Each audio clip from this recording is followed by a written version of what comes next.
ตำหนิแต่ผู้อื่นเขาเนี่ยอยู่ไซเขาก็อยู่บ่ได้แม่นครับไปเพ่งเล่งแต่จิตผู้อื่นเขา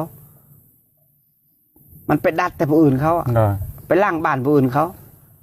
บ่เคยเบิ่งจิตเบิ่งใจตัวเองบ่เคยล้างบ้านตัวเองบ่เคยดัดตัวเองคือขน้อยปฏิบัตินี่แหละปฏิบัติแบบเห็นหยังเพื่อเห็นหยังเนี่ยเพื่อเห็นความชั่วของเจ้าของเองแม่นว่าจิตมันสิเพ่งเล็งต่อผู้อื่นโอ้แต่ก่อนมันบ่ธรรมดาที่มันเพ่งเล็งเพ่งเล็งคนนั้นเพ่งเล็งคนนี้เพราะว่าขน้อยติดในเรื่องวินัยเว้าง่ายซะเห็นคนเขาไปบ่สอนสังฆานี่ก็เป็นแล้วเอาแล้วอันนี้เพ่งโทษก็ตะกี้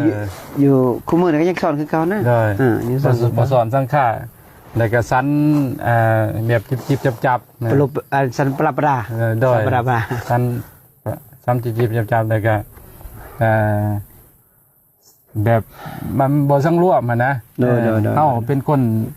เรียบร้อยเนาะเฮาเป็นคนละเอียดอ่อนแล้วก็อยากให้หมู่คือตัวเองอยากให้หมู่คือตัวเองโอ้แล้วก็เป็นทุกข์บัดนี้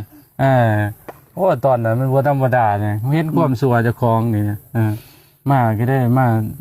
เรื่องคนอื่นเขาอยากดีอย่างยังกับเรื่องของเขาเนี่ยเขาบอกใดก็ซ้ำบอกไปเป็นบอกกันหน่อยโดยบอกฟังก็ฟังไปบอกบ่ฟังก็เรื่องของเขาสินะก็ได้หน่อมมาเจ้าของเองแก้ไขใจเจ้าของเองคันผู้ใดกลับมานี่นะคันเฮ็ด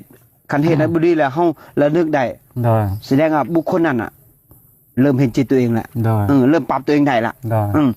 เริ่มมีความละอายละโอ้ตัวนี้สุดยอดเด้ถ้าว่าคุ้มอย่าไปดัดคือผู้อื่นคือเฮาจะดัดลูกเน้นเฮานี่นะดัดให้เขาดีนี่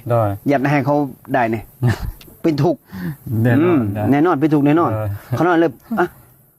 บอกได้ก็ได้บอกบ่ได้ก็ปล่อยมันไปแม่นครับจังบ่เป็นทุกข์แม่น